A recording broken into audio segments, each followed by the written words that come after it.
These are all things that you need to take into consideration before making or being a videographer or getting into the business. And I will say, like, these are all things that I learned over the last like 5 years. So you just bought your first camera. You just bought your first camera, and now you're like, well, I'm going to go out here and just start landing clients. I'm going to start taking videos of things. I'm going to start doing photography. And then you start going down the road of like all the stuff that's for sale and everybody has better this and that. Or did I buy the right camera? First of all, why did you buy the camera in the first place? Are you going to be making content for yourself? Are you going to start trying to land gigs, doing photography or videography? And then what's going to be like the niche you're going to get into? Or what are you going to do? Because if you're going to do everything, it's going to get troublesome. There's going to be a lot going on. This is kind of what I experienced before I got into all this and like being a videographer. Suddenly you're the videographer, but you're also the photographer. You're the editor.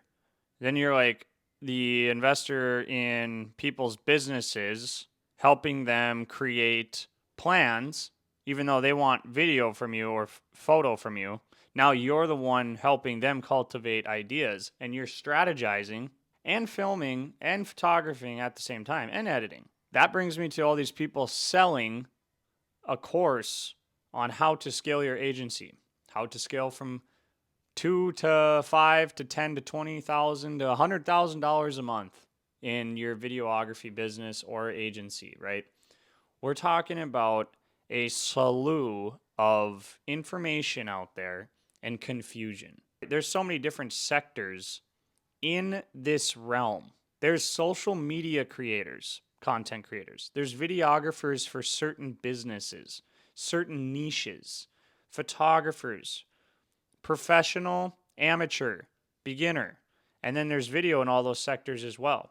So when you go and get your camera, or if you're deciding to buy a camera and you're going to just get into all this stuff, like it's going to be so overwhelming. And that's the thing is nobody really tells you these things beforehand. Like you're just going to figure them all out for yourself. And then you're going to be sitting here like me making videos like this, or you're going to start talking about them. But I really want to like share this experience that I've had before I got into all this, because trust me when I tell you this, you'll go out and you will feel so rewarded, and you're going to go out and make cool stuff and work with cool people.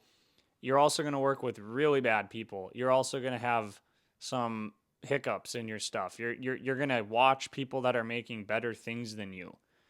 You're going to constantly feel like what you have isn't enough. And you're going to keep chasing all these things, all this new tech, and you're going to be so overwhelmed because you go on social media and you work with people that are probably on social media, and you're creating videos for people that are on social media and for brands that are constantly getting exposure. And you're going to say, well, maybe I can get exposure. Why don't I do this? You know, and that's the problem, is if you're getting into this, you need to really decide if it's like a side hustle or if you're all in, or if it's just a hobby. And if it's just a hobby, that's great. But you need to constantly hold yourself accountable to it being a hobby, because the minute you start exchanging money for your services or your business or your time involved and stuff like that, you have a business. You're exchanging your time and services for money, so it's a business, right? And then that's just the thing. And then people are going to start taking advantage of you, and then you're going to think that you're taking advantage of other people based on what you're charging them, or you might just have some hard feelings. Now, not to mention, you might even have troubles getting paid. Now, on top of that, you don't even know how you're going to be getting, how are you going to be getting money from people? Do you have an invoice system? Are you tracking this? Are you paying taxes on any of the projects that you're doing? Do you have an LLC? Like, is any of this like actually structured in a way of like a formal business, or is this just kind of like fly under the radar, just doing this for some cash on the side? And as somebody who's just always loved video and had a keen eye for photography, and I've been making videos for 10 plus years. No, sorry, more. Probably 15. I'm 29.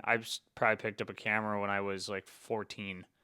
So I've been doing this stuff forever, and I've like evolved in this whole age of all this new tech that's came out, and like it's crazy what's available to us today and what they have out there.